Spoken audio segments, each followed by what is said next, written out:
Reka mbasuzumbe n'ikaze mwese mukunda kandi mukurikira Isimu TV. Uyu ni umwanya w'amakuru mu Kinyarwanda ya none tariki 23 z'ukwa gatanu 2025. Amakuru yacu agiye kwibanda kuri izi ngingo z'ingenzi zikurikira. Amakuru yacu turahera kuri inkuru ivuga ko Sindimwo wabaye Vice President w'u Burundi yagaragaje ko President Paul Kagame yashatse kwiyunga na Nkurunziza. Mu yandi makuru kandi turanyarukira mu gihugu cya RDC twubwire ko Kabila agiye kugeza ijambo ku banyekongo nyuma yo kwamburwa ubudahangarwa. Nanone kandi turaza kunyarukira muri Gaza twubwire ko abaturage bugarijwe n'inzara bategereje imfashanyo. Amakuru yacu ya Isimu TV turasoreza kuri inkuru ivuga ko muri Amerika Donald Trump yabujije kaminuza ya Harvard kwakira abanyeshuri b'abanyamahanga.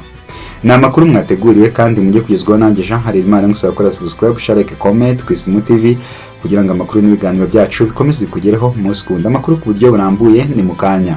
Ikaze mu makuru yacu ku buryo burambuye. Reka tuyahere kuri inkuru ivuga ko Sindimwo wabaye Vice President w'u Burundi yagaragaje ko President Kagame yashatse kwiyunga na Nkurunziza. Senateri Gaston Sindimwo wabaye Vice President w'u Burundi kuva muri 2015 kugeza mu mwaka 2020 yagaragaje ko President Paul Kagame yashatse kwiyunga na Pierre Nkurunziza wayoboraga u Burundi ariko biranga. Mu kiganiro yagiriye ku muyoboro wa African TV, Sindimwo yatangaje ko umubano w'ibihugu ukinduka bityo ko u Rwanda n'u Burundi bishobora gukemura amakimbirane bifitanye. Ati umubano w'ibihugu urakinduka uyu munsi, u Burundi n'u Rwanda bifite ibibazo bishobora gukemurwa. Naratengushywe kuko niyigeze kubona ibikorwa bikomeye byerekana ko umubano n'u Rwanda n'u Burundi wasubiraho.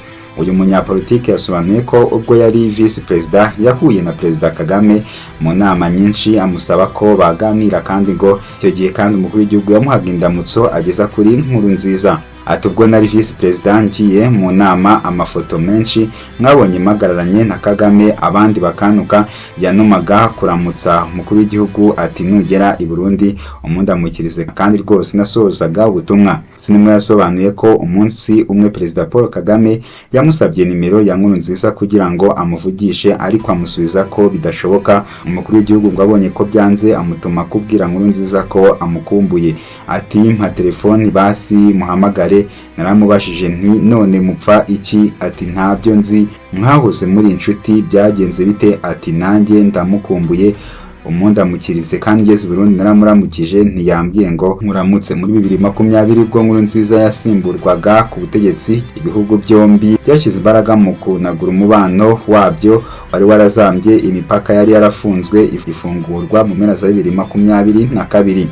Muri Mutarama 2024 Burundi bwongeye gufunga imipaka yabwo n'u Rwanda burushinja kwanga kubwoherereza abagerageje guhirika ubutegetsi bwa Nkurunziza muri Gicurasi 2015. Sindimwo yagaragaje ko ibiganiro bya politike bishobora gukemura iki kibazo, ibihugu byombi bikongera kubana neza. Reka amakuru yacu tuyakomereze muri Repubulika Iharanira Demokarasi ya Kongo twubwire ko Kabila agiye kugeza ijambo ku banyekongo nyuma yo kwamburwa ubudahangarwa. Joseph Kabila Kabange wayoboye Repubulika Iharanira Demokarasi ya Kongo kuva muri 2001 kugeza 2019 ateganya kugeza ijambo ku banyekongo mu ijoro ryo kuri uyu wa 23 Gicurasi 2025 nyuma yo kwamburwa ubudahangarwa. Mu ijoro ryo kuri uyu wa 22 Gicurasi abasenateri mu nteko ishinga amategeko ya RDC batoye umwanzuro wo kwambura Kabila ubudahangarwa kugira ngo akurikiranwe n'ubushinjacyaha bw'igisirikare cy'iki gihugu.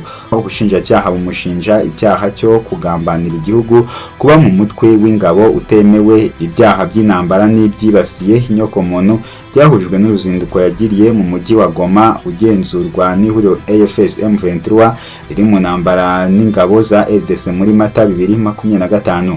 Leta ya RDC imaze igihe kinini ishinja Kabila kuba mu buyobozi bwa AFS M23, ariko bwari muri Afurika y'Epfo muri Werurwe yasubije ko iki kirego nta shingiro gifite.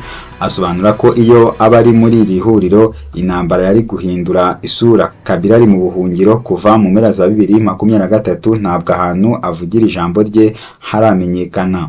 Reka amakuru yacu tuyakomereze Gaza twubwire ko abaturage bugarijwe n'inzara bategereje imfashanyo. Minisiteri y'ubuzima ya Palestine kuri birabarura abantu bagera ku 100 bapfa ku munsi bitewe n'intambara, kimwe n'abicwa n'inzara, uko abaturage bo muri Gaza bashonje bakaba bategereje imfashanyo.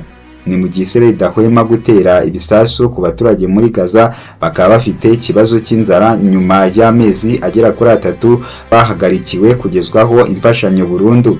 Nubwo Israel yemeye kubera igitutu mpuzamahanga ko hinjira imfashanyo nyinshi zidahagije zidashobora no gukemura ibibazo abaturage bafite. Umunyamakuru wa radio mpuzamahanga y'Abafaransa uri i Yerusalemu, Sami Bokelifa, yatangarijwe n'umwe mu bari muri Gaza Teyima ufite umwana w'umukobwa w'imyaka 4, yavuze ko atakirya. Ati nashoboye kubona ibigori mfata ikiyiko cyabyo nkavanga mu kirahure cy'amazi nkagiha umwana muto ngo anywe. Ku masoko ya Gaza haboneka imboga nke nazo zihenze cyane. Umubyeyi avuga ko yasanze ifu y'ingano yuzuye udukoko igura hejuru y'ama-euro 40 ku kilo.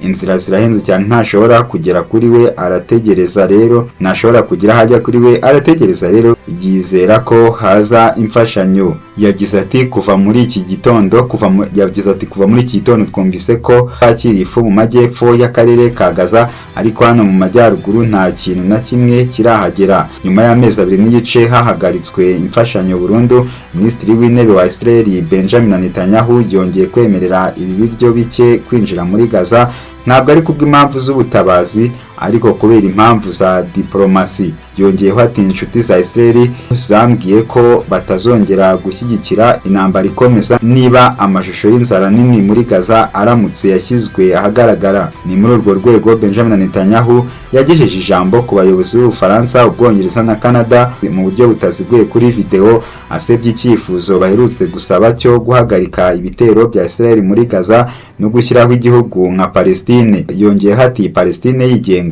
ni nka gahunda ya Hitler, ntibashaka igihugu cya Palestine, bashaka gusa gusenya igihugu cy'Abayahudi, bashaka gutsemba Abayahudi bamaze imyaka irenga 3500 mu gihugu cya Israel.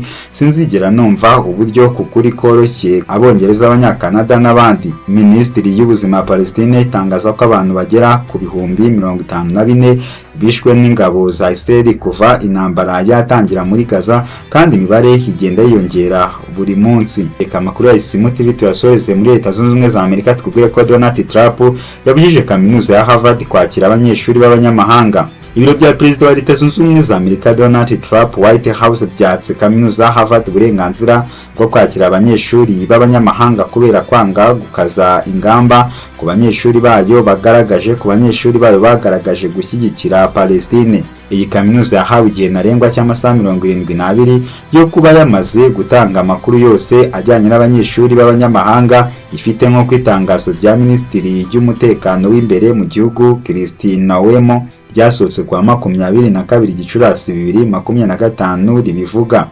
Donald Trump yasabye ibigo byose na za kaminuza gukumira no guhana abanyeshuri bagaragaye mu bikorwa byo gushyigikira Palestine mu ntambara ihanganye na Israel, avuga ko ibyo bikorwa bikurura amacakubiri ndetse n'urwango rugirirwa Abayahudi. Kuva icyo gihe za kaminuza zatangiye gutanga amakuru yose ajyanye n'abanyeshuri bayo bagaragaje ibyo bikorwa, ndetse bamwe birangira birukanwe muri Amerika, izitayatanze zigafungwa. Harvard yo yanze gutanga ayo makuru, ibyatumye yamburwa uburenganzira bwo kwakira no kwigisha abanyeshuri n'abanyamahanga nk'uko Nowema abivuga.